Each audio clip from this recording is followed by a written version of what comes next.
Hey fight fans, are you ready to elevate the fight night experience? Because with my partners at DraftKings, you can elevate your excitement to the next level by getting a little skin in the game.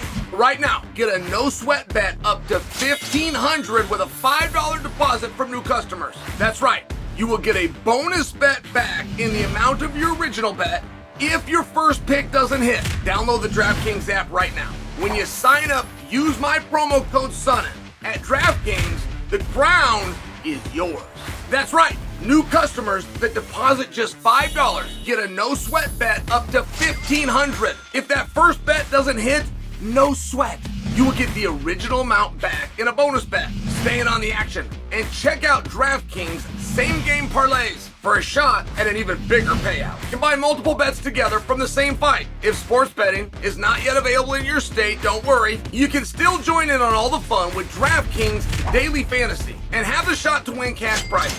Download the DraftKings Sportsbook app right now. New customers, use my promo code SONNEN and deposit just $5 to get a no sweat bet up to $1,500. That's promo code SONNEN only at DraftKings Sportsbook. Ian Garry versus Michael Venom Page. There is a lot on that. One thing that makes big fights, right? As a matter of fact, a top ingredient that is missed by nearly every promoter and even a fan. Even a fan doesn't know that this is something that draws them, right? I'll hear the fan. If you, the fan, are ever finding yourself repeating what the bosses told you, you should know right there you're going down the wrong road, right? Like, it's styles that make fights. I want to see excitement. I want to see knockouts. I just bleed, like whatever it is. There is not a huge anticipation for that. And nothing keeps the lights on in this industry more than anticipation. You can't be interested and have fun and have that big rush after it ended. You gotta buy it ahead of it. You gotta get the ticket before the event, or we don't have an industry. So it's very important, but when you're doing a big fight, I just don't want you guys to miss this. When you have a big fight, there's a discrepancy in careers based on outcome. The bounce that one guy could get, but also the drop that the other guy could have. That discrepancy is what creates for the big fights. While it's presented to you as wonderful resumes, and somebody's O must go, and this is a #1 contendership. This is a title fight. Well, it's presented to you and you're gobbling up what you don't know about yourself is the big fights that you enjoy have that potential discrepancy where not only can somebody really cheer and pump their fists in the air on the shoulders of their corner man, but the other guy is going to hang his head and not know what his next move is. That's when you have the real interesting fights. It has nothing to do with styles, just so you understand.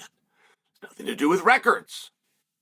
Nothing to do with rankings. Now, I bring you that because MVP and Garry, how did we get here? What an interesting match. Right after 299, MVP got done and in the match with Kevin Holland. And it was panned. And over here at Bad Guy Inc., we had a very different opinion. We enjoyed that match and understood some of the problems with the distance and how you're going to handle it for both guys. Saw some of the tactical elements, not to mention MVP found a way to win in his debut. Historically, for anybody not named Justin Gaethje, your debut is not a good performance. Even if you win, even if you get the outcome, the performance is down for a variety of reasons. Okay, so one of the matches that we suggested over here was MVP versus Ian Garry. Now, it didn't look like there was going to be legs to that because Colby looked as though he was going to do business with Garry. And the problem you had with MVP is nobody wanted to face him. And not only was that public, but we're told that that's behind the scenes as well. And I would believe it. That is a really weird style. It's a very, very tough draw. And you also face two opponents when you take him on. Like, you've tried to get the jump on him, but then in this industry, you're also trying to be exciting. And if you get the jump and get your hand raised, but you didn't satisfy that, right? Do you see where it becomes a little bit of a problem? Like the blueprint that you would have in your mind to beat MVP, you're probably right. Being able to go out and execute it is a whole nother thing. But the game plan that you would have. Guys used to do this with Jimmy Manuwa. Well, here's how you beat him, and here's all you have to do. It's like, yeah, okay, great. I don't disagree with you. But go do it, right? Go get through the strikes that dude's going to put on you when he's out there fearless and fighting anybody. I mean, I'm just suggesting to go to Gary, to go to our undefeated, a decade younger, hottest prospect. Is Gary the hottest prospect at 170?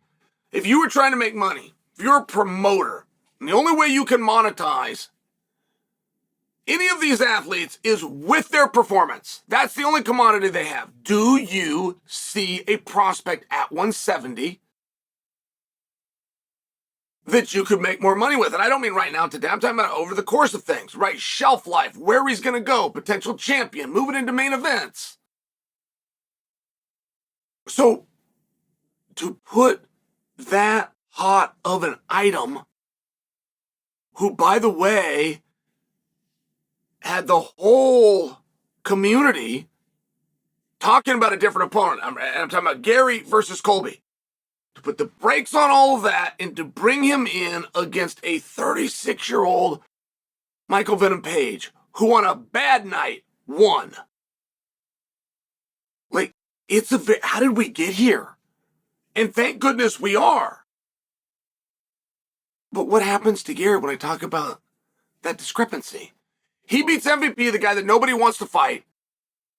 Gary's going to have to do one of two things. Not maybe. He's going to have to do one of two things. He's going to have to outstrike the guy that nobody can outstrike, or Gary's going to have to show us an ability to grapple that he hasn't yet shown. If he's got great wrestling abilities, he hasn't shown them yet. He's done his work on his feet. But a lot of the guys will do that until they can't get him down, right? Like George St. Pierre, he wrestled everybody down, and then he runs into Matt Hughes. He can't take him down. He throws a head kick, and we start to see the expansion. So that in and of itself is very fascinating. The fact that Gary, who people like to give a hard time to in the media, has agreed to take on the guy that nobody else will fight. Gary deserves credit for that. Lots. MVP, whose fight was panned, who, by the way, I'm saying he's 36 years old. He could be 37. And I'm just sharing, like, that's one of the upper echelons to take up and preserve main card TV time. So if MVP was to get a win over Gary and knock him up, I mean, that would really catapult him. That would just be incredible. But if he was to lose, he wouldn't be guaranteed that his next fight would be televised. I'm trying to talk about the gap, and one of the reasons that match is so interesting. Then when you get into the X's and O's, just how good is Gary on his feet? Like, it's really hard to know. I think perhaps he showed his best understanding of the sport and being able to take on a phenomenal athlete in his fight with Jeff Neal. It was a very close fight. But one thing with Gary is he does always beat guys with the punches and the kicks, right? He beats them in the stand-up. And it's a tricky thing. It's a tricky thing to take on MVP. I would love to know how Gary's preparing. I would love to know who he's preparing with. There's only been a couple of guys in the history of the sport where you get one crack at them. Because there's nobody else that can come in and mimic them. I would put Machida in that category. I would put Wonder Boy in that category. And I would put MVP in that category. And I do think that the winner of that fight is going to have something very promising in front of him. But the other side of the coin, when we talk about Gary and being undefeated and having this big shelf life, being a top-ranked guy and being handsome and being brash, The other side of the coin is it's very hard to explain to the audience how you lost to a 36-year-old. Who do you think's going to win that fight, by the way, guys? Who do you think wins that fight?